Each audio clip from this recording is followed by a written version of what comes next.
সেবাশ্রয় নিয়ে আরো বিপাকে অভিষেক বন্দ্যোপাধ্যায়। এবার বিষ্ণুপুর থানায় এফআইআর দায়ের করা হলো। আপনারা জানেন এর আগে ডায়মন্ড হারবার থানায় এফআইআর দায়ের করা হয়, এবার বিষ্ণুপুর থানায় এফআইআর দায়ের করা হয়েছে সাংসদের নামে।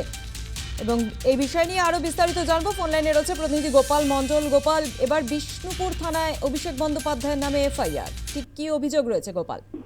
এটা সোমবার তোমাকে বলে রাখি, গত 1 তারিখে কিন্তু বিষ্ণুপুর থানায় লিখিত আকারে অভিযোগ দায়ের করে বিজেপি নেতা অভিজিৎ দাস ববি।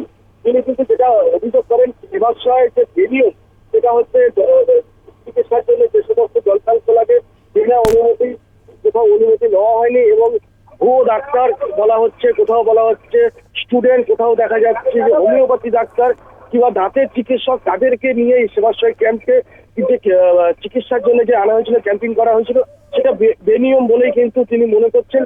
তার ভিত্তিতে একটি অভিযোগ হয়। আজকে দেখা গেল সেটি কিন্তু এফআইআর হয়েছে। সেটা দেখা যাচ্ছে অভিষেক বন্দ্যোপাধ্যায়, বিষ্ণুপুর বিধায়ক দিলীপ মণ্ডল, জাহাঙ্গীর খান সহ কিন্তু একাধিক ব্যক্তির কিন্তু নামে এই অভিযোগ দায়ের হয়েছে। সব ধন্যবাদ গোপাল। আপনাদের আরো একবার জানাই যে সেবাশ্রয় নিয়ে আরো বিপাকে অভিষেক বন্দ্যোপাধ্যায়, এবার বিষ্ণুপুর থানায় এফআইআর সাংসদের নামে। আগে ডায়মন্ড হারবার থানায় এফআইআর দায়ের করা হয়, এফআইআর অভিষেকের আপ্তসহায়ক সুমিত রায়ের নামেও।